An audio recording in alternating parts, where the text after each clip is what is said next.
International book of records আৰু India star স্বাধীনতাৰ বঁটা লাভ কৰা গোৱালপাৰাৰ আছাদুৰ ৰহমানক সম্বৰ্ধনা বিধায়ক আব্দুৰ ৰছিদ মণ্ডলৰ 31 মেত আছাদুৰ ৰহমানে অনলাইন প্লেটফৰ্মৰ জৰিয়তে 6 ঘণ্টাত 50টা কোৰ্চ সম্পূৰ্ণ কৰি প্ৰত্যেক কোৰ্চৰ বিপৰীতে এখনকৈ চাৰ্টিফিকেট লাভ কৰে। এই অনন্য কৃতিত্বৰ বাবে তেওঁক ইণ্টাৰনেশ্যনেল বুক অৱ ৰেকৰ্ডছ কৰ্তৃপক্ষই বঁটা প্ৰদান কৰে আৰু ইণ্ডিয়া ষ্টাৰ স্বাধীনতা বঁটা প্ৰদান কৰে। ইণ্টাৰনেশ্যনেল বুক অৱ ৰেকৰ্ডৰ বঁটা লাভ কৰাৰ পিছত স্বাধীনতা দিৱসত ইণ্ডিয়া ষ্টাৰ স্বাধীনতা বঁটা 2024 লাভ কৰা গোৱালপাৰাৰ প্ৰতিদিনৰ সাংবাদিক আব্দুছ ছবাখানৰ পুত্ৰ আছাদুৰ ৰহমানক আজি গোৱালপাৰা পশ্চিম সমষ্টিৰ বিধায়ক আব্দুৰ ৰছিদ মণ্ডলে আছাদুৰ ৰহমানৰ বাসভৱনত উপস্থিত হৈ ফুলাম গামোচা জাপি আৰু শৰাইৰে সম্বৰ্ধনা জনায়। লগতে বিধায়কগৰাকীয়ে আছাদুৰ ৰহমানৰ পিতৃ মাতৃকো সম্বৰ্ধনা জনায়।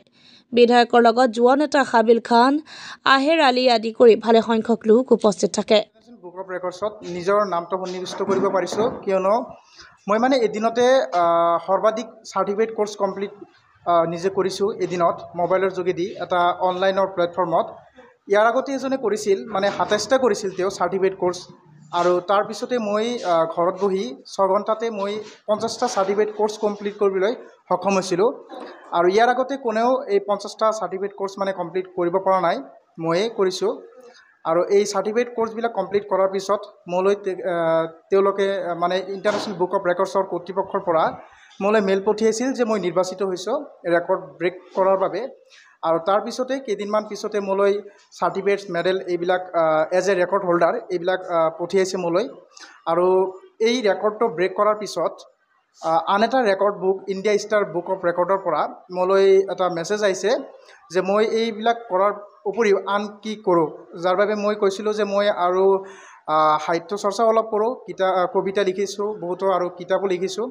আৰু যাৰ বাবে তেওঁলোকে মোক ইণ্ডিয়া ষ্টাৰ ইণ্ডিপেণ্ডেণ্ট এৱাৰ্ড 2024ৰ বাবে মোক নিৰ্বাচিত কৰিছে। আৰু 15 আগষ্টত তাৰ ভাৰ্চুৱেলি এটা এৱাৰ্ড চেৰিমনি আছে, আৰু তাৰ কিছুদিন পিছতে তাৰো চাৰ্টিফিকেট মেডেল এইবিলাক মোলৈ কুৰিয়াৰ যোগেদি পঠাই দিব তেওঁলোক। এতিয়া মই হায়াৰ ছেকেণ্ডেৰী উত্তীৰ্ণ হ'লোঁ এই বছৰতে। হয়,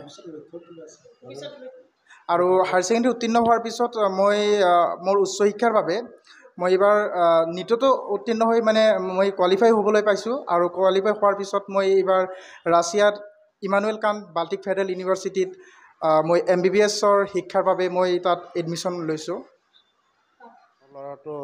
মোৰ ল'ৰা আছাদুৰ ৰহমানে সৰুৰ পৰাই তেওঁৰ কবিতা মানে পঢ়াৰ সমান্তৰালকৈ মানে কবিতাৰ প্ৰতি আগ্ৰহ আছিল, সাহিত্য চৰ্চা কৰিছিল।